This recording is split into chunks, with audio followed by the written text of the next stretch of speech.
Hello and welcome to exam concept. SSC PYQ की series में हम देख रहे हैं एंशिएंट इंडिया और आज का हमारा टॉपिक है बुद्धिज़्म। तो बुद्धिज़्म में हम देखेंगे जो भी एसएससी में पीवाईक्यू आए हुए हैं एसएससी में। तो इस लेक्चर को शुरू करने से पहले अगर आपने एग्ज़ाम कॉन्सेप्ट को सब्सक्राइब नहीं किया है तो प्लीज़ सब्सक्राइब कर लें। तो लेक्चर को शुरू करते हैं। क्वेश्चन नंबर 1 है कि dash was the first woman to become a nun in Buddhism. तो बौद्ध धर्म में भिक्षुणी बनने वाली पहली महिला कौन थी? ऑप्शन है महाप्रजापति गौतमी, सुजाता, संघमित्रा या धम्मानंद भिक्षुणी। तो इसका सही आंसर क्या है? इसका सही आंसर जो है वो है महाप्रजापति गौतमी। जो महाप्रजापति गौतमी थी ये पहली भिक्षुणी बनी थी बौद्ध धर्म में। तो देखते हैं इसमें, तो ये कौन थी? महाप्रजापति गौतमी थी कौन? तो ये महात्मा बुद्ध जो थे उनकी मौसी थी। मतलब महात्मा बुद्ध के जो पिता का नाम था वो था सिद्धार्थ और माँ का नाम था देवी माया। तो इनकी मम्मी जो थी महात्मा बुद्ध की वो उनको जन्म देते समय ही मृत्यु को प्राप्त हो गई थी, मतलब उनकी डेथ हो गई थी। तो इसके बाद उनकी मौसी ने ही उनको पाला पोसा बड़ा किया और जब बाद में भगवान बुद्ध ने बौद्ध धर्म की स्थापना की तो उन्होंने 500 वुमन के साथ बौद्ध धर्म में भिक्षुणी बनने की इच्छा जताई। शुरुआत में भगवान बुद्ध ने उनको मना किया, लेकिन बाद में जो आनंद थे, जो उनके शिष्य थे भगवान बुद्ध के सबसे खास, उनके कहने पे ही उनको जो है भिक्षुणी संघ में स्थान दिया। किसको? जो अपनी मौसी थी उनको। इसके बाद अदर ऑप्शन को देखें तो हम सुजाता। ये सुजाता कौन है? तो सुजाता वो है जब भगवान बुद्ध जब ज्ञान की प्राप्ति कर रहे थे बोध गया में, तो जब उन्होंने एनलाइटमेंट प्राप्त किया था उससे पहले जो उन्हें खीर खिलाया था वो थी सुजाता, उनका नाम। संघमित्रा कौन है? तो संघमित्रा जो अशोका द ग्रेट किंग थे मौर्यन एम्पायर के, उनकी बेटी थी संघमित्रा और इन्होंने बुद्धिज़्म को श्रीलंका में फैलाया था। और धम्मानंदा भिक्षुणी कौन थी? तो धम्मानंदा भिक्षुणी जो हैं ये 2003 में इन्होंने थेरावादा में, मतलब ये भिक्षुणी बनी है 2003 में। ठीक है। नेक्स्ट क्वेश्चन जो है वो है कि which of the following Buddhist site is not located in the Vengi region of Andhra Pradesh. तो आंध्र प्रदेश के वेंगी रीजन में कौन सा बुद्धिस्ट स्थल नहीं है? ऑप्शन है जग्यापेदा, चौखंडी, अमरावती या नागार्जुनी कोंडा। तो इसका सही आंसर है चौखंडी। ये जो चौखंडी है ना, ये आंध्र प्रदेश में नहीं है। तो आंध्र प्रदेश के जो वेंगी रीजन है, जो वेंगी एक रीजन है आंध्र प्रदेश में जो कि कृष्णा और गोदावरी नदी के बीच में पड़ता है आंध्र प्रदेश में। तो ये फेमस ही इसीलिए है बुद्धिस्ट आर्ट और आर्किटेक्चर के लिए, ये बहुत फेमस है। कब फेमस था ये? तो यहाँ पे जब सातवाहन का राज था और इक्ष्वाकु डायनेस्टी का राज था, तब ये इन चीज़ों के लिए फेमस था। तो यहाँ पे जो चौखंडी स्तूप है वो वहाँ नहीं है। तो चौखंडी स्तूप है कहाँ? तो चौखंडी स्तूप जो है ये जो उत्तर प्रदेश का सारनाथ है, जहाँ पे भगवान बुद्ध ने पहले अपने 5 अनुयायी को जो ज्ञान दिया था, वहाँ पे है चौखंडी स्तूप। तो बाकी 3 ऑप्शन के बारे में देखते हैं। तो जग्यापेड़ा ये कहाँ पे है? तो जग्यापेड़ा जो है ये कृष्णा डिस्ट्रिक्ट जो है आंध्र प्रदेश में, वहाँ पे लोकेटेड है। और यहाँ पे बुद्धिस्ट के अर्ली स्तूप्स जो है और रिलीफ स्कल्पचर्स ये पाए जाते हैं। अमरावती क्या है? अमरावती जो है ये ग्रेट स्तूप जो बनाया गया है ये अमरावती में है। और अमरावती स्कूल ऑफ आर्ट भी बहुत ज़्यादा फेमस है, जहाँ पे वाइट मार्बल का यूज किया गया था कार्विंग के लिए। फिर नागार्जुनी कोंडा। तो नागार्जुनी कोंडा क्या है? तो नागार्जुन जो है उनके नाम पे, जो बुद्धिस्ट फिलोसोफर थे नागार्जुन, उनके नाम पे है नागार्जुनी कोंडा और ये एक बुद्धिस्ट सेंटर है। इसके बाद इन चारों के बारे में देख लेते हैं। तो सबसे पहले चौखंडी। चौखंडी कहाँ पे है? तो हमने देखा ये सारनाथ उत्तर प्रदेश में है। और ये किस लिए इसकी इतनी इम्पोर्टेंस है कि बुद्धिस्ट ने जो अपने पहले 5 अनुयायी को जो संदेश दिया था या प्रवचन दिया था उसके लिए। अमरावती कहाँ है? अमरावती आंध्र प्रदेश में है। और ये किस लिए फेमस है? तो ये अपने जो स्तूप है वाइट मार्बल से जो बने होते हैं इसके लिए फेमस है। और कुषाण पीरियड में अमरावती आर्ट जो था ये बहुत फेमस हुआ था। फिर नागार्जुनी कोंडा, ये किस लिए फेमस है? तो नागार्जुनी कोंडा जो ये आंध्र प्रदेश में है, यहाँ पे महायान बुद्धिस्ट का ये सेंटर है और म्यूजियम है। जग्ञपेड़ा जो है ये कहाँ पे, ये भी आंध्र प्रदेश में है। और यहाँ पे ब्रह्मी इंस्क्रिप्शन, मतलब ब्रह्मी इंस्क्रिप्शन और स्तूप जो है उसके रिमेन्स पाए जाते हैं। और यही चीज़ हिंदी में लिखा हुआ है। इसके बाद नेक्स्ट क्वेश्चन जो है वो देखते हैं हम। तो विच इज़ द ओल्डेस्ट स्तूप और बुद्धिस्ट पीरियड। तो बौद्ध काल का सबसे प्राचीन स्तूप कौन सा है? ऑप्शन है धामक स्तूप, महाबोधि स्तूप, सांची स्तूप या सैफरोन स्तूप। तो बौद्ध पीरियड का सबसे जो प्राचीन स्तूप है वो है सांची का स्तूप। ये सबसे ज़्यादा प्राचीन है। क्यों प्राचीन है अब देखते हैं इसके बारे में। तो ग्रेट स्तूप जो सांची का, ये लोकेटेड कहाँ है? तो ये लोकेटेड है मध्य प्रदेश में, और इसे माना जाता है कि ये ओल्डेस्ट स्टोन स्ट्रक्चर है इंडिया में। सांची स्तूप बना कब था? तो ये बना था मौर्यन टाइम में, अशोका ने बनवाया था इसे 3rd सेंचुरी BC में। और इसके बारे में देखें तो ये सिंपल हेमिस्फेरिकल ब्रिक से बना हुआ है, और बाद में इसको सुंग पीरियड में इसको और एक्सपेंड किया गया था, मतलब इसमें और थोड़ा सा इन्हेंस किया गया था इसको। धामक स्तूप के बारे में देखें तो ये कहाँ पे, ये सारनाथ में लोकेटेड है, और लगभग 500 AD या CE में बना था। और इसने जो भी अर्लियर स्ट्रक्चर था अशोका ने जो बनवाया था उसको रिप्लेस किया था, मतलब अशोका ने वहाँ पे पहले बनवाया था कुछ, लेकिन वो बहुत जर्जर स्थिति में हो गया, तो इसलिए 500 में, लगभग सन 500 में इसको दोबारा तोड़ के बनाया गया। और ये वो जगह है धामक स्तूप जहाँ पे भगवान बुद्ध ने अपना पहला प्रवचन दिया था।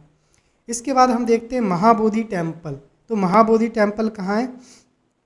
तो महाबोधि टेम्पल जो है ये अशोका के टाइम का, ये एंशियंट मतलब अशोका के टाइम का है, और ये है कहाँ? बोध गया में। यहाँ पे भगवान बुद्ध को क्या हुआ था? ज्ञान की प्राप्ति हुई थी। फिर इसको दोबारा से बनवाया गया था गुप्ता पीरियड में। सैफरोन स्तूप क्या है? तो सैफरोन स्तूप जो है ये कोई बौद्ध धर्म से रिलेटेड नहीं है। सैफरोन का मतलब वैसे भी केसरिया होता है। तो हम देखते हैं ऑप्शंस के बारे में। तो सांची स्तूप जो ये कहाँ पे, ये हमने देखा मध्य प्रदेश में। कब बना था? तो ये 3rd सेंचुरी BC में अशोका द ग्रेट ने बनवाया था। धामक स्तूप जो ये कहाँ पे, तो ये उत्तर प्रदेश में। कब बना था? तो 6th सेंचुरी CE में, मतलब 6 AD में बना था, 600 AD में। अमरावती स्तूप कहाँ पे? ये आंध्र प्रदेश में, ये 2nd सेंचुरी BC में बना था। भरूच स्तूप कहाँ पे? तो ये मध्य प्रदेश में, और ये 2nd सेंचुरी BC में ये भी बना था। यही चीज़ हिंदी में है। इसके बाद हम देखते हैं नेक्स्ट क्वेश्चन जो है वो है, Buddha meditated for days on and under a peepal tree at dash place where he attain enlightenment. मतलब बुद्ध ने कई दिनों तक पीपल के पेड़ के नीचे ध्यान लगाया था जहाँ उन्हें ज्ञान प्राप्त हुआ था। तो वो जगह कौन सी थी? ऑप्शन है सारनाथ, बोध गया, कुशीनगर, उज्जैन। तो इसका सही आंसर है बोध गया। तो बुद्ध ने कहाँ पे ध्यान लगाया था और बुद्ध ने कहाँ पे ज्ञान की प्राप्ति की थी? तो वो है बोध गया में। आगे देखते हैं। तो गौतम बुद्ध ने बोधि ट्री मतलब बोधि पेड़ जो है ये था कहाँ पे? बोध गया में। किस जगह? जो उरुवेला जो जगह है वहाँ पे। और बोध गया है कहाँ? तो बोध गया है बिहार में। तो यहाँ पे इन्होंने अपना ज्ञान प्राप्त किया था। भगवान बुद्ध का जन्म कब हुआ था? तो भगवान बुद्ध का जन्म हुआ था 623 BC में। कहाँ पे हुआ था? लुम्बिनी में हुआ था, जो कि कहाँ पे है? आज के नेपाल में है, साउथ नेपाल में। ठीक है। इसके बाद वो कहाँ पैदा हुए थे? तो भगवान बुद्ध जो पैदा हुए थे वो शाक्य क्लेन में पैदा हुए थे। शाक्य क्लेन कौन था? उस समय का जनसंघ था, उसी में ही आता था शाक्य क्लेन। और उसके पिता जो थे ये शाक्य क्लेन के हेड या राजा कह सकते हैं, जिनका नाम था शुद्धोधन। माता का नाम था देवी माया, जो कि एक कोलियान प्रिंसेस थी, मतलब राजकुमारी थी। अब देखते हैं जो फेमस साइट्स हैं। सारनाथ क्यों फेमस है? क्योंकि ये भगवान बुद्ध के जीवन से कैसे रिलेटेड है? तो भगवान बुद्ध ने जो पहला सरमन या पहला उपदेश दिया था, जिसे हम धर्म चक्र परिवर्तन कहते हैं, जो उन्होंने अपने 5 अनुयायियों को दिया था, वो सारनाथ में दिया था। कुशीनगर क्यों फेमस है? तो भगवान बुद्ध की जो मृत्यु हुई थी, जिसे हम महापरिनिर्वाण कहते हैं, ये कुशीनगर में हुई थी। ये भी यूपी में है, सारनाथ भी यूपी में है। उज्जैन क्यों फेमस है? तो उज्जैन फेमस है, ये बौद्ध धर्म के लिए फेमस नहीं, ये उज्जैन हिंदू धर्म के लिए फेमस है। तो ठीक है। तो अब नेक्स्ट देखते हैं, यही चीज़ हिंदी में भी है। अब नेक्स्ट क्वेश्चन है कि dash was the book in which all the rules made for the Buddhist संघ वाज रिटन डाउन इन। वह पुस्तक जिसमें बौद्ध संघ के लिए बनाए गए सभी नियम को लिखा गया था, नाम क्या है उस पुस्तक का? ऑप्शन है सुत्त पिटक, अभिधम्म पिटक, मिलिंद पिटक या विनय पिटक। तो उस बुक का नाम क्या है? तो उस बुक का नाम है विनय पिटक। तो विनय पिटक जो है ये वो बुक है जहाँ पे बौद्ध की, जो भगवान बुद्ध की जितनी भी बातें हैं उसे लिखी गई थी। अब हम देखते हैं बौद्ध धर्म में ना त्रिपिटक, त्रिपिटक मतलब 3 टोकरी या 3 किताबें फेमस है। मतलब त्रिपिटक कहते हैं, मतलब इसका मतलब होता है 3 टोकरी या 3 बास्केट। और ये 3 बास्केट क्या है? 3 बुक्स हैं, मतलब 3 किताबें हैं। एक है विनय पिटक, जिसमें क्या है? तो जिसमें जो बौद्ध धर्म के रूल्स एंड रेगुलेशंस है ना ये लिखे गए हैं। मतलब कोई भी आदमी जो संघ को ज्वाइन करता है, बौद्ध संघ को, जो भिक्षु को बनता है, तो उसके बारे में लिखा है कि वो भिक्षु कैसे बनेगा, भिक्षु के कंडक्ट क्या होंगे, मतलब उनके आचार क्या होंगे, आचरण क्या होंगे, उसे कैसे जीना है, उस भिक्षु को क्या पहनना है, क्या खाना है, कैसे उस कम्युनिटी में रहना है, ये सब लिखा गया है विनय पिटक में। मतलब जो भी भिक्षु और भिक्षुणी रहती है उसके बारे में कि वो कैसा उनका व्यवहार होगा, उनके सही उसका आचरण कैसा होगा। दूसरी बुक है सुत्त पिटक। तो सुत्त पिटक किस लिए फेमस है? तो सुत्त पिटक में भगवान बुद्ध के जो प्रवचन हैं वो दिए गए हैं, ये सुत्त पिटक में। फिर तीसरा है अभिधम्म पिटक। अभिधम्म पिटक क्या है? तो भगवान बुद्ध की जो भी शिक्षाएं थी उनको फिलोसफिकली एनालिसिस करने का काम होता है अभिधम्म पिटक में। फिर उसके बाद देखें तो मिलिंद पन्हा क्या है? अदर ऑप्शन जो है उसमें देखते हैं मिलिंद पन्हा क्या है। तो मिलिंद पन्हा ये है कि एक इंडो ग्रीक राजा थे बुद्ध, जो कि बौद्ध धर्म को मानते थे, जिनका नाम था मियंडर वन या मिलिंद जिन्हें कहते हैं। और एक मुनि थे या ऋषि थे नागसेन। इन दोनों की जो बातें हैं ना इस बुक में लिखी गई है उसे ही कहते हैं मिलिंद पन्हा बुक। इसमें बुद्धिस्ट फिलॉसफी के बारे में इन दोनों के बीच में चर्चा हुई थी। नेक्स्ट क्वेश्चन जो है हम देखते हैं, at which Buddhist site in India did Gautam Buddha first preach the Dhamma. तो भारत में किस बौद्ध स्थल पर गौतम बुद्ध ने सर्वप्रथम धम्म का उपदेश दिया था? ऑप्शन है बोध गया, बाराबर केव, कुशीनगर या सारनाथ। तो कहाँ पे धम्म का उपदेश दिया था, यानी पहला उपदेश भी हम कह सकते हैं इसे, वो था सारनाथ। तो सारनाथ ही वो जगह थी जहाँ पे भगवान बुद्ध ने अपना पहला उपदेश दिया था। कब उनको इनलाइटमेंट यानी ज्ञान कहाँ प्राप्त हुआ था? तो बोध गया जो बिहार में, वहाँ ज्ञान प्राप्त हुआ। उसके बाद वो चलते चलते आ गए सारनाथ। सारनाथ कहाँ पे? तो वाराणसी जो उत्तर प्रदेश में बनारस है वहाँ पे है। वहाँ पे एक डियर पार्क है। उस डियर पार्क में उन्हें 5 लोग मिले। ये 5 लोग कौन थे? तो ये 5 लोग वहीं थे जो ज्ञान की खोज में, जिनके साथ बुद्धिस्ट भगवान बुद्ध इधर उधर भटक रहे थे।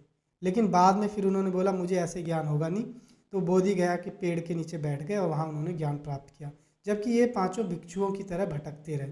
बाद में ये लोग मिले डियर पार्क में और वहीं पे इन 5 को भगवान बुद्ध ने ज्ञान दिया।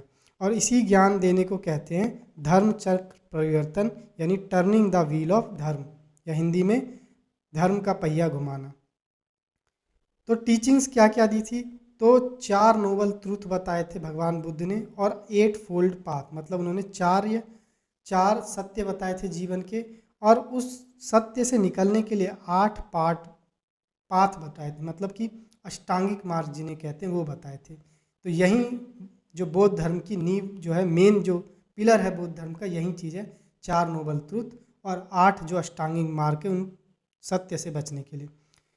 और जहाँ पे उन्होंने ज्ञान दिया था भगवान बुद्ध ने पहली बार डियर पार्क में, उसी जगह पे एक स्तूप बनाया गया जिसका नाम है धामिक स्तूप। ठीक, सिग्निफिकेंस देखते हैं अदर साइट्स की, जो अदर ऑप्शंस हैं। तो बोध गया क्या है? तो बोध गया वो जगह है जहाँ पे भगवान बुद्ध ने बोधि ट्री के नीचे ज्ञान की प्राप्ति की थी। खुशीनगर कौन सी जगह है? तो खुशीनगर वो जगह है जहाँ भगवान बुद्ध की डेथ हुई थी, या हम कह सकते हैं जहाँ उनका महापरिनिर्वाण हुआ था। बाराबर केव क्या है? तो बाराबर केव जो है ये मौर्यन एम्पायर से रिलेटेड है, और इसमें बुद्धिस्ट और आजीवक दोनों को के लिए उन्होंने आश्रय दिया था। नेक्स्ट क्वेश्चन जो है कि क्या Gompa the largest centre of Buddhist learning in western Himalayas is situated in which union territory और स्टेट। मतलब पश्चिमी हिमालय में, वेस्टर्न हिमालय में बौद्ध शिक्षा का सबसे बड़ा केंद्र है क्या गोपा। ये किस राज्य या यूटी में है? ऑप्शन है उत्तराखंड, हिमाचल प्रदेश, पंजाब या जम्मू कश्मीर। तो ये जो क्या गोम्पा या क्या गोम्पा गुफा है ये है हिमाचल प्रदेश में। ठीक है, तो हम देखते हैं कि क्या गोम्पा जो है ये हिमाचल प्रदेश में, इसको हम की या क्या भी बोलते हैं, और ये तिब्बतिस्ट बुद्धिस्ट जो है उसके लिए उसका एक मोनेस्ट्री है। कहाँ पे है ये? स्पीति वैली जो है ना हिमाचल प्रदेश में, वहाँ पे। तो ये है एग्जैक्ट कहाँ पे? तो ये हिमालय पे 4166 मीटर ऊपर है, स्पीति रिवर के ऊपर, स्पीति रिवर के बगल में कह सकते हैं। ठीक है, स्पीति वैली में है। और आर्किटेक्चर की बात करें तो ये जो मोनेस्टिक आर्किटेक्चर का बहुत अच्छा एग्जाम्पल है और बॉक्स लाइक एग्जाम्पल है। कुछ हिस्सा इसका अर्थक्वेक में डैमेज हुआ था। और ये एक लर्निंग सेंटर है किसका? कौन से बुद्धिस्ट का? जो लामा बुद्धिस्ट होते हैं ना, जो तिब्बत में रहते हैं, उनका एक लर्निंग सेंटर है ये। अब हम जियोग्राफी देखें कि कहाँ पे, तो वेस्टर्न हिमालय जो है, हमें पता है कि पश्चिमी हिमालय जो है कई क्षेत्र में फैला हुआ है। तो जैसे कि हिमाचल प्रदेश भी पश्चिम हिमालय में आ जाता है, लद्दाख भी पश्चिम हिमालय में आ जाता है, और उत्तराखंड भी पश्चिम हिमालय में आ जाता है। और इन सभी जगह बुद्धिस्ट के कोई ना कोई वो बने हुए हैं। जैसे हिमालय में, हिमाचल प्रदेश में हमने देखा क्या गोम्पा, ये बुद्धिस्ट साइट है। धर्मशाला ये भी बुद्धिस्ट साइट है जहाँ पे दलाई लामा रहते हैं। लद्दाख जो है ये भी बुद्धिस्ट के लिए फेमस है, जैसे कि हेमिस और तिक्शे। उत्तराखंड जो है ये भी बुद्धिस्ट के लिए फेमस है। ठीक है, लेकिन क्या गोम्पा जो ये कहाँ पे? तो ये हिमाचल प्रदेश में है।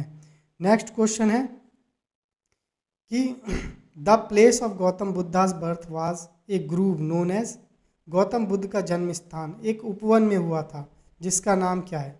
ऑप्शन काबूस, लुम्बिनीज, मंगरबानी और माओफ्लांग। तो वो ग्रुप क्या होते हैं? तो जैसे फॉरेस्ट बहुत बड़ा होता है ना, तो ग्रुप जो होते हैं छोटे छोटे फॉरेस्ट होते हैं जो किसी देवी देवता को ही समर्पित होते हैं, इसे कहते हैं ग्रुप।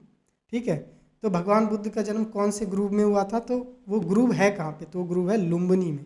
तो भगवान बुद्ध का जन्म हुआ था लुम्बिनी में, जो कि नेपाल में है। कब हुआ था इनका जन्म? तो इनका जन्म हुआ था 623 बीसी में लुम्बिनी में। और उस सैक्रेड एरिया में एक ग्रुप है, मतलब छोटा सा फॉरेस्ट है, उसे ग्रुप कहते हैं। लुम्बिनी है कहाँ? नेपाल में। तो हमें पता है कि उस ग्रुप में क्या था कि क्वीन मायावती, जब भगवान बुद्ध उनके पेट में थे, उनका जन्म होने वाला था, तो अपने मायके जा रही थी, पर बीच रास्ते में भगवान बुद्ध का जन्म हो गया। तो जिस जगह जन्म हुआ वो जगह था मतलब एक तरीके का फॉरेस्ट टाइप का एरिया था जिसे ग्रुप कहते हैं। वहीं पे तो माँ का नाम इनकी था माया देवी और पिता का नाम था सिद्धार्थ गौतम। ठीक है, और ये लुम्बिनी के ग्रुप में रुक गई थी बच्चे को जन्म देने के लिए, मतलब भगवान बुद्ध को जन्म देने के लिए। और वहीं साल के पेड़ के नीचे, साल ट्री के नीचे इन्होंने भगवान बुद्ध को जन्म दिया था। अब इसीलिए इसी याद में अशोका ने बाद में 249 बीसी में वहाँ पे अपना एक पिलर बनवाया था, इंस्क्रिप्शन लिखवाया था उसमें, जहाँ पे भगवान बुद्ध का जन्म हुआ था। और वो जगह आज यूनेस्को के वर्ल्ड हेरिटेज साइट में भी है। नेक्स्ट अब देखते हैं कि अदर ऑप्शन क्यों इनकरेक्ट है। तो काबूस, ये काबूस क्या है? ये भी सैक्रेड ग्रुप है, मतलब ये भी एक तरीके के ग्रुप है जो किसी देवी देवता को समर्पित है। पर ये कहाँ पे? तो ये केरल में है। और ये डेडिकेटेड किसको है? तो डेटीज़ को और स्पिरिट, मतलब वहाँ के देवी देवताओं को, जो लोकल देवी देवता है। मंगरवानी कहाँ है? तो मंगरवानी एक पैलियोलिथिक साइट है और एक सैक्रेड ग्रुप भी है, लेकिन ये कहाँ पे? अरावली हिल्स में, जो कि हरियाणा दिल्ली में पड़ता है, हरियाणा एनसीआर में पड़ता है। माओफ्लांग कहाँ है? तो माओफ्लांग क्या है? ये भी एक एंशियंट ग्रुप है, सैक्रेड ग्रुप, जो मेघालय में पड़ता है। कहाँ पे? ईस्ट काशी हिल में पड़ता है। ठीक, नेक्स्ट क्वेश्चन जो है वो ये है कि eight which of the following places did Lord Buddha attain enlightenment. तो निम्नलिखित में से किस स्थान पर भगवान बुद्ध को ज्ञान की प्राप्ति हुई? ऑप्शन राजगीर, सारनाथ, बोधगया, वैशाली। तो कहाँ पे उनको ज्ञान की प्राप्ति हुई थी भगवान बुद्ध को? तो उनको ज्ञान की प्राप्ति हुई थी बोध गया में, ये हमें पता है। कहाँ? बोधि ट्री के नीचे। अब देखते हैं कि भगवान बुद्ध को जब जन्म हुआ था उनका, तो उनको एक साधु आए थे उनके घर में और उनके पिता को उन्होंने बताया था कि या तो एक बहुत बड़े राजा बनेंगे या ये बनेंगे इनलाइटेड वन, मतलब वो एक इंसान जो अचीव कर चुका होगा वो इनलाइटेंड को, ज्ञान को। अब हुआ ये कि 35 साल की उम्र में ये भगवान बुद्ध जो थे 29 साल की उम्र में अपने घर से भाग गए थे कि ज्ञान की खोज करनी है। और लगभग 35 साल की उम्र में इन्हें ज्ञान की प्राप्ति हुई। कहाँ? तो बोधि ट्री, जो कि एक पीपल का पेड़ है बोध गया में, उसके नीचे जब इन्होंने तपस्या की थी तभी। और इन्हें क्या प्राप्त हुआ? इन्हें निर्वाण प्राप्त हुआ था। इनको बहुत कोशिश की थी कि अपने रास्ते से भटक जाए। किसने? जो मारा नाम की राक्षस है उसने ही ऐसा कोशिश किया था, लेकिन फिर भी इन्होंने उस डिस्ट्रैक्शन को पार करते हुए जो पूर्णिमा की रात होती है उस दिन निर्वाण को प्राप्त किया। निर्वाण मतलब एक इनलाइटमेंट या ज्ञान। और उस पेड़ के नीचे जहाँ उन्होंने ज्ञान प्राप्त किया उसे ही हम कहते हैं महाबोधि ट्री, और उसी पे बना है महाबोधि टेम्पल। कहाँ पे बना है? तो बोध गया बिहार में बना हुआ है। ठीक, अब आगे देखते हैं अदर लोकेशंस के बारे में। तो राजगीर कहाँ पे है?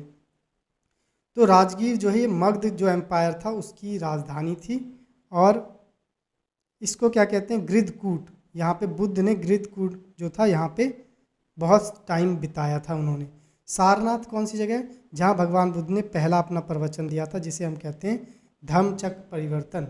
वैशाली कौन सी जगह है? तो वैशाली वो जगह है जहाँ पे भगवान ने अपना आखिरी प्रवचन दिया था भगवान बुद्ध ने। और इसके बाद वो धीरे धीरे, इसके बाद जो वो गए आगे तो उन्होंने महापरिनिर्वाण लिया था। इसी स्पीच देने के बाद ये उनका आखिरी स्पीच था, मतलब आखिरी ज्ञान था। नेक्स्ट क्वेश्चन है टू विच गणराज्य गौतम बुद्ध बिलोंग? किस गणराज्य से गौतम बुद्ध संबंधित थे? ऑप्शन शिबी, शाक्य, सुरसेना या साबारा। तो सही आंसर है शाक्य। तो शाक्य गणराज्य से ये संबंधित थे। तो गौतम बुद्ध का जो जन्म हुआ था वो हुआ था शाक्य क्लेन में। शाक्य क्या था? उस टाइम पे गणराज्य था, मतलब जैसे इससे पहले मैंने वज्जी बताया था जैन धर्म में, उसी तरह से शाक्य भी गणराज्य था। छोटे छोटे राजा हुआ करते थे और आपस में मिलके वो डिसाइड करते थे, फैसला करते थे। ठीक, तो गौतम बुद्ध के पिता का नाम था सिद्धार्थ गौतम, माँ का नाम था माया देवी, और इनका जन्म एक शाक्य कुल में हुआ था, एक तरीके से राजघराने में हुआ था। और शाक्य क्लेन क्या था? इनकी कैपिटल थी कपिलवस्तु शाक्य क्लेन की, जो कि नेपाल में, प्रेजेंट डे नेपाल है, वहाँ पे है। पॉलिटिकल स्ट्रक्चर की बात करें शाक्य की, तो शाक्य एक गणराज्य था, मतलब ओलीग्राफिक रिपब्लिक था, मतलब कई सारे राजा होते, छोटे छोटे डिस्ट्रिक्ट, एक एक छोटे छोटे राज्य होते थे, उनके कई सारे राजा होते थे और वो मिलके एक गणराज्य बनाते थे। ठीक है, तो बुद्ध के फादर का नाम देखा हमने शुद्धोधन, जो कि शाक्य क्लेन थे। एपिथेट के बारे में बोले, इसीलिए क्योंकि वो शाक्य क्लेन के थे भगवान बुद्ध, इसलिए उन्हें शाक्य मुनि भी कहते हैं। ठीक, अब आगे देखते हैं कि अदर ऑप्शन क्यों इनकरेक्ट है। तो शिबी क्या है? तो शिबी महाभारत और जातक की कथाओं में एक फेमस किंगडम था जिसने महाभारत में हिस्सा लिया था और उसने अल्टीमेट सेक्रीफाइस दिया था महाभारत में, राजा शिबी ने। सुरसेना क्या है? तो सुरसेना जो 16 महाजनपद थे, जो हम महाजनपद में हमने देखा 16 महाजनपद थे, उसमें से एक महाजनपद था सुरसेना, जिसकी राजधानी थी मथुरा। सबारा क्या था? तो सबारा जो था एक गणराज्य मेजर गणराज्य नहीं था, एक ट्राइब था, मतलब जनजातीय थी उस टाइम की, महात्मा बुद्ध के टाइम की सराबा। फिर नेक्स्ट क्वेश्चन देखते हैं। नेक्स्ट क्वेश्चन है कि which Buddhist council was held soon after the death of Gautam Buddha? तो गौतम बुद्ध की मृत्यु के तुरंत बाद किस बुद्धिस्ट काउंसिल का आयोजन किया गया था? ऑप्शन 4th, 3rd, 2nd या 1st। तो गौतम बुद्ध की मृत्यु के बाद ऑब्वियस है कि पहला ही बुद्धिस्ट काउंसिल हुआ होगा। तो पहला बुद्धिस्ट काउंसिल हुआ था 483 में, जब भगवान बुद्ध की मृत्यु हुई थी उसके तुरंत बाद, जब उन्होंने महापरिनिर्वाण अचीव कर लिया था उसके बाद। और ये कहाँ हुआ था? तो ये हुआ था सत्तापानी केव में, राजगृह में। ठीक है, और किसके अंडर हुआ था? तो ये हुआ था जो उस टाइम के हरियंका वंश के राजा थे, हमने पहले भी देखा था अजातशत्रु, ये हरियंका डायनेस्टी के राजा थे जो बिंबिसार के बेटे थे अजातशत्रु। इनके टाइम पे पहला काउंसिल हुआ था बौद्ध धर्म का 483 BC में। और इस काउंसिल के अध्यक्ष कौन थे? तो महाकश्यप कह सकते हैं, ये एक भिक्षु थे, बौद्ध भिक्षु, इनके अंदर हुआ था ये। और इस समय 2 पिटक यानी 2 बुक या इसे बास्केट कहते हैं बौद्ध धर्म में, लेकिन 2 बुक लिखी गई थी इस समय। पहला था सुत्त पिटक, जिसे लिखा था या रिसाइट किया था, मतलब पाठ पढ़ के बोला गया था आनंद के द्वारा, जिसमें भगवान बुद्ध ने जो भी इनको ज्ञान दिया था वो इन्होंने इस बुक में बोल बोल के लिख दिया। दूसरा था विनय पिटक। विनय पिटक को रिसाइट किया था उपाली ने, मतलब बोल बोल के पढ़ाया था उपाली ने। जो भी भगवान बुद्ध ने उपाली को बताया था कि रूल रेगुलेशंस होने चाहिए, डिसिप्लिन होने चाहिए एक बौद्ध भिक्षु बनने के लिए, वो रूल्स रेगुलेशन विनय पिटक में लिखे गए हैं। तो ये 2 बुक उस टाइम बने थे। ठीक, अब 4 काउंसिल हुए हैं बौद्ध धर्म में, अभी तक 4 काउंसिल हुए हैं। हम चारों काउंसिल के बारे में देखते हैं। तो 483 बीसी में पहला काउंसिल हुआ था, हमने देखा भगवान बुद्ध के मृत्यु के तुरंत बाद, जो कि राजगृह में हुआ था। किसके अंदर हुआ था? अजातशत्रु के अंदर हुआ था। और इस समय 2 बुक लिखी गई थी, एक था सुत्त पिटक, एक था Vinaya Pitaka. Second council 383 BC में हुआ था, वैशाली में हुआ था। राजा कौन थे उस समय? कालाशोक। और इस समय जो डिस्प्यूट हो गया था, इन दोनों के बीच में विवाद हो गया था कि कैसे उस डिसिप्लिन को फॉलो किया जाए जो भिक्षु करते हैं, उसको सॉल्व किया गया था। थर्ड जो काउंसिल हुआ था वो 250 बीसी में हुआ था, पाटलिपुत्र में हुआ था। किसके समय? राजा कौन थे? तो अशोका द ग्रेट, ये राजा थे। और इस समय लास्ट में जो तीसरी किताब है अभिधम्म पिटक, इसको बनाया गया था। अभिधम्म पिटक पुस्तक की रचना की गई थी। प्लस अशोका ने बौद्ध धर्म को देश विदेशों में भी फैलाना इसी टाइम शुरुआत किया था। चौथा जो हुआ था बुद्धिस्ट काउंसिल वो 72 एडी या सीई में हुआ था, कश्मीर में। और राजा कौन थे? कनिष्क। कनिष्क जो कुषाण वंश के राजा थे। और इस समय क्या हुआ कि बौद्ध धर्म 2 पार्ट में टूट गया, एक हीनयान, एक महायान। अब हीनयान और महायान में अंतर क्या है? तो हीनयान जो है ओरिजिनल जो बुद्धिज्म मानता है, जो भगवान बुद्ध जो ओरिजिनल धर्म मानते थे, जैसे वो रहन सहन रहता था, डिसिप्लिन, उसको मानता है हीनयान। और महायान जो है वो मॉडर्न बुद्धिज्म कह सकते हैं, कि इसमें भगवान बुद्ध ने कहा था किसी की मूर्ति पूजा नहीं करनी, जो कि हीनयान मानता है। लेकिन महायान मॉडर्न बुद्धिज्म को मानता है, इसमें भगवान बुद्ध के आइडल को यानी मूर्ति को पूजा भी जाता है। महायान की जो लैंग्वेज है वो संस्कृत है, जबकि हीनयान की जो लैंग्वेज है वो पाली है। तो हीनयान जो है ओरिजिनल जो बुद्धिज्म था उसको मानता है। आज ज़्यादातर देश जो है ये महायान को मानते हैं। यही चीज़ें हिंदी में लिखी हुई है।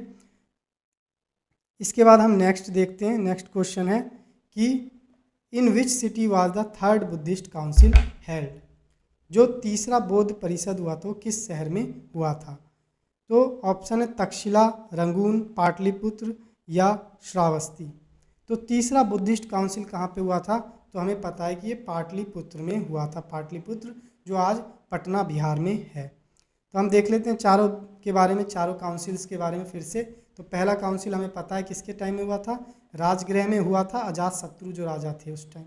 और उस टाइम पहले काउंसिल जो हुआ था, पहला बुद्धिस्ट काउंसिल, वो हुआ कब था? 483 बीसी में। और इस बुद्धिस्ट काउंसिल के अध्यक्ष कौन थे? तो महाकश्यप। सेकेंड बुद्धिस्ट काउंसिल किस राजा के समय में हुआ था? कालाशोक के टाइम में। और किस जगह पे हुआ था? वैशाली बिहार में। और उस कब हुआ था? 383 बीसी में। और इस बुद्धिस्ट काउंसिल जो सेकेंड बुद्धिस्ट काउंसिल के चेयरमैन कौन थे? साबा कामी। थर्ड बुद्धिस्ट काउंसिल किस राजा के टाइम में हुआ था? अशोक के टाइम में। कहाँ हुआ था? पाटलिपुत्र में। और चेयरमैन कौन थे इसके? तो मोगालीपुत्र और तिस्स, ये 2 जने थे, ये चेयरमैन थे। कब हुआ था? 250 बीसी में। तो ये तीसरा काउंसिल जो हुआ था अशोका द ग्रेट के टाइम में हुआ था। चौथा काउंसिल हुआ था राजा कनिष्क के टाइम में, जो कुषाण वंश के राजा थे। कहाँ पे हुआ था? कुंडलवन, जो कि कश्मीर में है। और कौन थे इसके अध्यक्ष? तो अध्यक्ष थे वासुमित्र। कब हुआ था ये? तो ये हुआ था 72 सीई या 72 एडी में। और यही चीज़ हिंदी में भी लिखी गई है। इसके बाद नेक्स्ट क्वेश्चन हम देखेंगे। One of the major event of Ashoka reign was the convening of the dash Buddhist Sangha in 250 BC in the capital Pataliputra. Ashoka के शासनकाल की प्रमुख घटनाओं में से एक 250 ईसा पूर्व में राजधानी पाटलिपुत्र में बौद्ध संघ का आयोजन हुआ था। तो कौन से बौद्ध संघ का आयोजन हुआ था अशोका द ग्रेट के टाइम में? ऑप्शन थर्ड, फोर्थ, सेकंड या फर्स्ट। तो तीसरा जो बौद्ध संघ हुआ था या तीसरा बुद्धिस्ट काउंसिल हुआ था ये अशोका द ग्रेट के टाइम में हुआ था, जिसके बारे में हम देखते हैं। तो पहला काउंसिल हमने देख लिया ऑलरेडी, राजगृह में हुआ था अजातशत्रु के टाइम में। दूसरा हमने देखा वैशाली में कालाशोक के टाइम में। और तीसरा काउंसिल जो हुआ था ये हुआ था अशोका के टाइम में पाटलिपुत्र में। और चौथा काउंसिल कहाँ हुआ था? कश्मीर में हुआ था, राजा थे उस टाइम कनिष्क। नेक्स्ट क्वेश्चन देखते हैं। In which language did most Buddhist text were written? तो अधिकांश बौद्ध ग्रंथ किस भाषा में लिखे गए हैं? ऑप्शन संस्कृत, मगधी, प्राकृत या पाली। तो इसका सही आंसर क्या होगा? इसका सही आंसर है पाली। अब पाली है। अब बौद्ध धर्म जो ये कनिष्क के टाइम में 2 भाग में विभाजित हो गया था, हीनयान और महायान। ठीक, तो महायान ने क्या हुआ था, संस्कृत को अपनी लैंग्वेज अडॉप्ट कर ली थी, प्लस वो भगवान बुद्ध की मूर्ति की पूजा भी करने लग गए।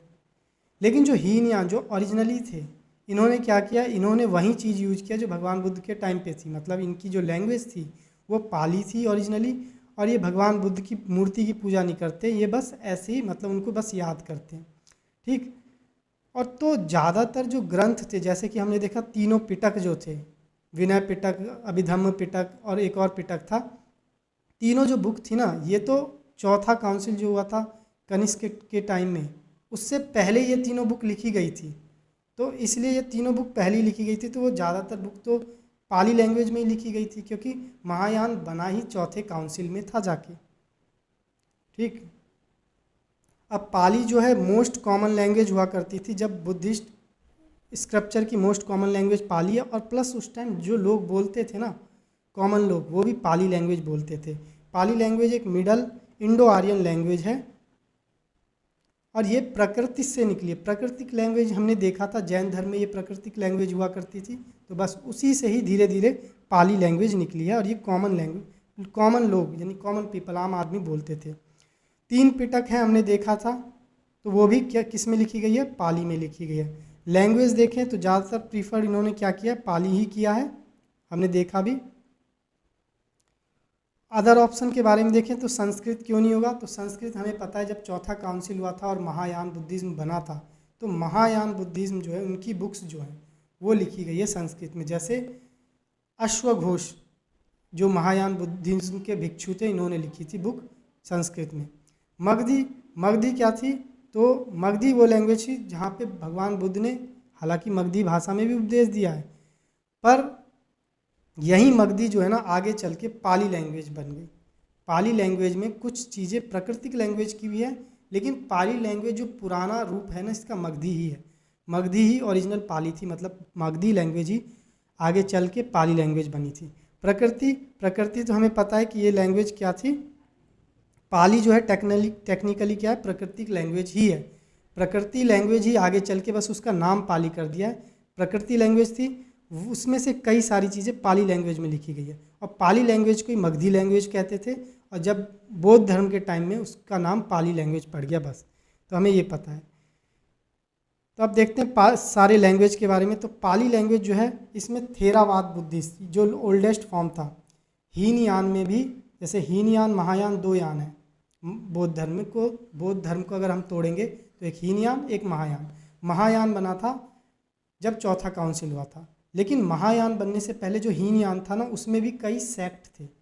तो हीनयान का सबसे पुराना सेक्ट है थेरावाड़ा सेक्ट, और थेरावाड़ा सेक्ट जो है जो ओरिजिनली हीनयान कह सकते हैं। हीनयान में भी जैसे हीनयान था ये पूरा, बाद में हीनयान टूट के बन गया हीनयान और महायान। पर ये जो हीनयान ऑलरेडी पहले था ना इसमें कई सेक्ट थे, उसमें से एक था थेरावाड़ा सेक्ट, और जो कि ओल्डेस्ट फॉर्म है बौद्ध धर्म का। और ये जो इसकी लैंग्वेज जो मेन है इसकी वो पाली ही लैंग्वेज है, किसकी, थेरावाड़ा, जो थेरावाड़ा को ही हम कह सकते हैं हीनयान। फिर प्रकृति लैंग्वेज को ही हमने कहा कि पाली प्रकृति मगधी तीनों एक ही लैंग्वेज है, बस थोड़ा थोड़ा सा अंतर है। तो प्रकृति लैंग्वेज को ही फिर मगधी लैंग्वेज कहने लगे, मगधी लैंग्वेज में कुछ चीज़ें और मिली और वो पाली लैंग्वेज हो गया। संस्कृत लैंग्वेज, तो संस्कृत लैंग्वेज हमने देखा कि सभी लैंग्वेज का जन्म संस्कृत से ही हुआ है, और संस्कृत लैंग्वेज जो है महायान बुद्धिज्म यूज़ करते थे। पर संस्कृत लैंग्वेज की एक खास बात थी कि इसे सिर्फ इंटेलेक्चुअल और रॉयल, मतलब जो इलीट वर्ग के लोग होते थे वो बोलते थे, कॉमन पीपल जो थे ये संस्कृत नहीं बोलते थे। बाकी यही चीज़ हिंदी में भी है। नेक्स्ट क्वेश्चन है कि Buddhism was divided into Mahayana and Hinayana during the reign of which of the following ruler. तो निम्नलिखित में से किस शासक के शासनकाल के दौरान बौद्ध धर्म महायान और हीनयान में विभाजित हुआ। तो किसके टाइम पे बौद्ध धर्म जो था महायान और हीनयान में विभाजित हुआ। ऑप्शन कनिष्क, चंद्रगुप्त II, अशोका या नन ऑफ दिस। तो हमें पता है कि राजा कनिष्क जो कुषाण वंश के राजा थे उन्होंने चौथा काउंसिल करवाया था कुंडलग्राम कश्मीर में, और वहीं पे जो था जो बौद्ध धर्म था वो दो भाग में टूटा, एक हीनयान एक महायान। महायान मतलब मॉडर्न लोग जो भगवान बुद्ध की मूर्ति की पूजा करते हैं, जो संस्कृत लैंग्वेज को जिन्होंने अडॉप्ट किया, और हीनयान जो पुराने लोग थे। अब हीनयान में भी हमने देखा कई सेक्ट होते हैं। तो महायान हीनयान दो पार्ट में टूटा। कौन से में? चौथे बुद्धिस्ट काउंसिल में, यही यहाँ पे लिखा हुआ है। तो चौथे बुद्धिस्ट काउंसिल के बारे में थोड़ा सा देख लेते हैं। तो कनिष्क जो थे यहाँ उस टाइम समय राजा थे जो कुषाण वंश के थे। और कहाँ पे ये चौथा बुद्धिस्ट काउंसिल हुआ था? तो कुंडल वंश कश्मीर में हुआ था। कब हुआ था? 72 AD में हुआ था। और कौन इस चौथे बुद्धिस्ट काउंसिल के जो चेयरमैन थे ये कौन थे? तो वसुमित्र और अश्वघोष जो थे ये वाइस चेयरमैन थे, उपाध्यक्ष थे हिंदी में अगर बोलें तो। बुद्धिज़्म के बारे में देखें, दोनों या जो हीनयान और बुद्ध महायान है, अब दो सेक्ट अलग हुए तो कुछ तो रीज़न होगा कि ये लोग अलग हुए हैं। तो इन दोनों के जो व्यूज़ थे वो थोड़े डिफरेंट थे। हीनयान को हम लेसर व्हील कहते हैं, मतलब छोटा चक्र, और महायान को हम बड़ा चक्र कहते थे। इन्होंने महायान वालों ने अपने आप को ही बहुत बड़ा मान लिया था इस वजह से। तो अगर बुद्धिज़्म के बारे में इन दोनों के व्यू देखें तो हीनयान जो थे ये भगवान बुद्ध को एक ह्यूमन मतलब एक इंसान ही मानते थे, और बस उनकी शिक्षाओं को ये लोग ग्रहण करते थे, उनकी शिक्षाओं को बस मानते हैं और उनको एक बहुत अच्छी आत्मा मानते हैं भगवान बुद्धिज़्म को। जबकि महायान वाले ना भगवान बुद्ध को क्या मानने लगे? एक गॉड, एक भगवान मानने लगे, एक डिवाइन फिगर मानने लगे। वर्शिप के बारे में देखें तो हीनयान का मानना है कि सेल्फ डिसिप्लिन से कोई साल्वेशन यानी मोक्ष प्राप्त कर सकता है, जबकि महायान वालों का मानना है कि भगवान बुद्ध की मूर्ति को पूजना पड़ेगा, जिसे बोधिस्ट कहते हैं, बोधिसत्व कहते हैं। लैंग्वेज की बात करें तो हीनयान वालों ने लैंग्वेज अडॉप्ट की पाली, जो कि पहले भी थी, लेकिन महायान वालों ने बोला नहीं, हम यूज करेंगे संस्कृत, तो ये संस्कृत यूज करते हैं। स्प्रेड की बात करें तो हीनयान बुद्धिज्म फैला है श्रीलंका में, क्योंकि अशोका द ग्रेट ने यहाँ फैलाया था। म्यांमार में, थाईलैंड में, यहाँ पे हीनयान बुद्धिज्म फैला है। जबकि महायान बुद्धिज्म कहाँ फैला है? तो चाइना, कोरिया, जापान, तिब्बत, जो नॉर्थ तिब्बत है, यहाँ पे फैला है हीनयान बुद्धिज्म। यही चीज़ें हिंदी में भी लिखी है। और इसी के साथ ये लेक्चर ख़त्म होता है। अगर लेक्चर को अच्छा लगे तो प्लीज़ एग्ज़ाम कॉन्सेप्ट को सब्सक्राइब करें।